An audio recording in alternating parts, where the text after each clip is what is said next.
আজকে আমি তোমাদের সঙ্গে শেয়ার করব কাতলা মাছের মাথা দিয়ে কাঁটা চচ্চড়ির রেসিপি।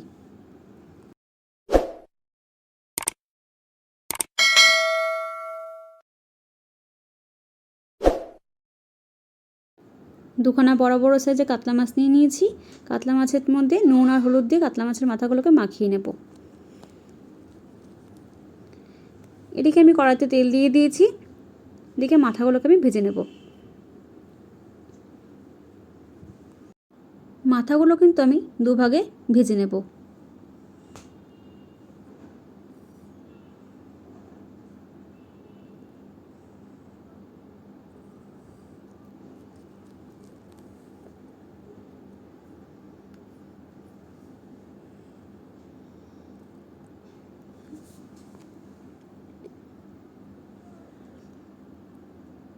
দেখো মাথাগুলো আমার ভাজা হয়ে গেছে সবগুলো।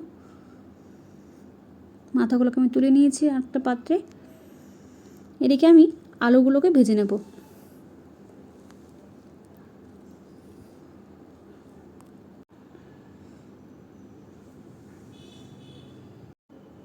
নুন আর হলুদ দিয়ে আলুগুলোকে ভেজে নেব।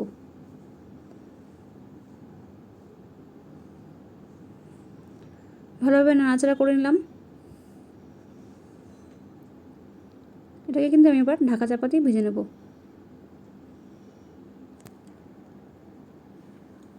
তো দেখো আমার কিন্তু ভাজা হয়ে গেছে। আলুগুলো কিন্তু আবার নরমও হয়ে গেছে।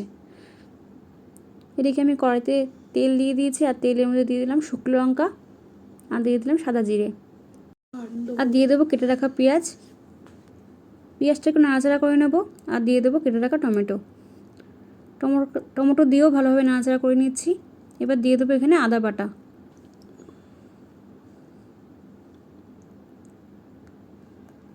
এবার আমি এখানে দিয়ে দিলাম পরিমাণ মতন হলুদ, নুন আর জিরের গুঁড়ো, দিয়ে দিলাম লঙ্কার গুঁড়ো। এবার এটাকে ভালোভাবে নাড়াচাড়া করে নিচ্ছি। এখানে আমি কিছুটা পরিমাণ জল অ্যাড করব, যাতে নিচে লেগে না যায়।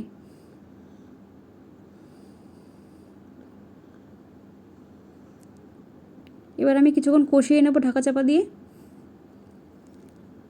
তো দেখো আমার কষানো হয়ে গেছে। আমি এখানে গরম মশলার গুঁড়ো দিয়ে দিচ্ছি।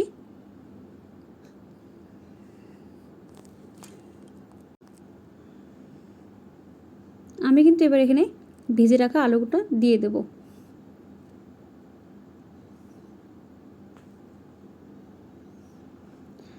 এবার নাড়াচাড়া করে এখানে মাছের মাথাগুলোকেও দিয়ে দেব।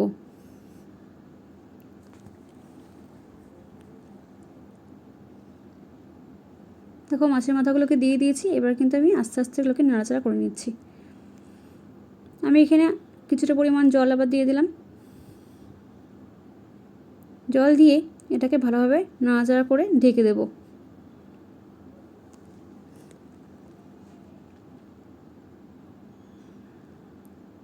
এখানে কিন্তু মাছের মাথার সঙ্গে যে আলুটা দিয়েছি, আলুটা কিন্তু ভালোভাবে সিদ্ধ হয়ে গেছে।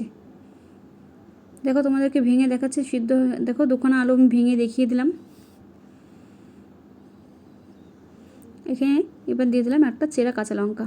আমি আবারও কিছুক্ষণের জন্য ঢাকা দিয়ে দিলাম।